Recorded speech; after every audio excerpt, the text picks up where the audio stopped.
қазақтардың мүдделерін қорғайтындай біз тіл табысамыз, сондай жігіттер неге билікке келсе десейін. Енді әрине ол жаңа украиндар өздері шешетін мәселелерін, кімдер, орыстар өздері мінекей көтеріліп жатыр. Біз қазақтар қашанғы осылай отырамыз, бұлардың шоуларына жаңағы тоймай, не болады, сайлауы кім қатысады деп жаңағы бітпейтін мылжыңаңмен, ағайын, енді ұят қой ол, бұл деген қанша 30 жыл Назарбаев балалар сияқты жаңағы аңқау елге арамза молдар деп естеріңізде ғой, бір жет әкелдің оң сөздерін, біздің аузымызға қарап тұрған сенгіш те момын халық деп. Енді қашанғы олай сенгіш момын боласыздар. Жарайды, мысалы біз болмасақ, осылай міне көрсетіп, нақты сіздерге аргументтерін, бейнелерін көрсетіп, әшкерелеп, және де туды көтеріп, күрес жолына шақырмағанда. Онда әрине мынау думан жаңағы клоундар Динараға алданып, қосанып, қалданып жүре беруге болатын еді. Бірақ барымыз ғой жоқ емеспіз, ағайын. Неге пайдаланбайсыңдар? Міне анау Әбіләзовқа құрықтап отыр. Әбіләзовты қазір мүмкін оны ан жаққа бермесе де, мен бақылап тұрмын ғой, заңгер ретінде не істей алады. Тағы да бір іс қозғатады да, істі неге шартқа тұрып отыр ғой, бір-бірімізге көмек жасауымыз керек деп Францияға. Сосын Францияның тергеу қызметтері бұны шақырады, бұл 2 рет кідіріп қалады, сосын алады, арест жасатады да, қамай салады. Сөйтіп езіп отырады жаңағы неде Францияда. Маған да амалын табады, маған да амалын табады, бұлар деген жаңағы қолдар ұзын. Сөйтіп, сосын не жаңағы, мынау, біздің қазақтың соры мынау журналистер сатқын. Мынау жаңағы, көрсеттім ғой мынау жігіттің несін. Бәлігі жаңағы биліктің сойымын соғып жатыр. Жоқ, бірде тәуелсіз арна.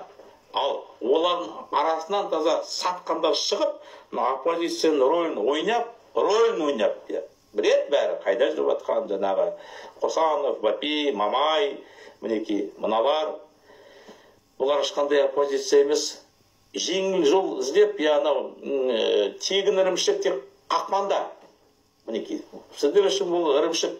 Ол қасымда кезіндегі Заитов айтты ғой, біз мүлде бармыз ғой, елдеміз ғой deyip. Ол болмайды. Мен мұнда шетелге шыққан себебі басқаратын адам шетелде болу керек.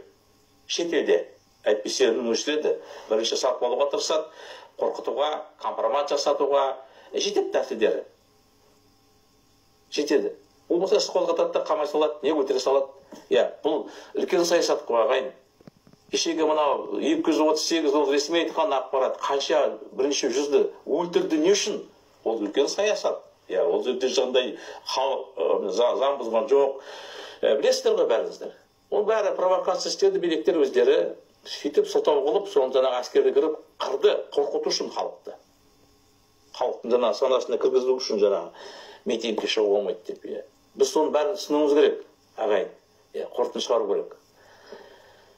Сондықтан мынау сайлау деген ешқандай сайлау емес. Бұл жерде біресе дайындалып, бірігіп, секеңдеп, ешқандай қажет жоқ. Міне тәсіл. Халық таңдау партияның сайты жаңағы анкета бар.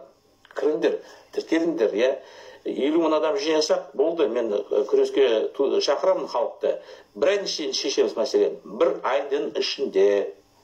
Басқа ол жаңағы болмайтыныз. 1453 адам ғана түсініп тұр. 1453 адам. Мен айттым ғой, мына цифра, бұл анау барометрдің стрелка. Барометр деген бір құрал бар.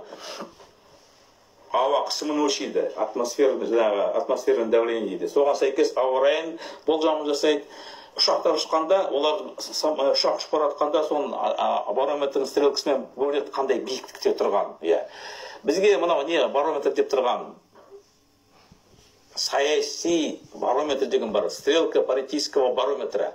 Қашан бізде өзгеріс болады деген? Міне мынау стрелка, нақты бір саяси ұйым бар, 1453 стрелкасы көтеріліп 50 мыңға барғанда, сонда бұл жақсы саяси ахуал болды деген сөз.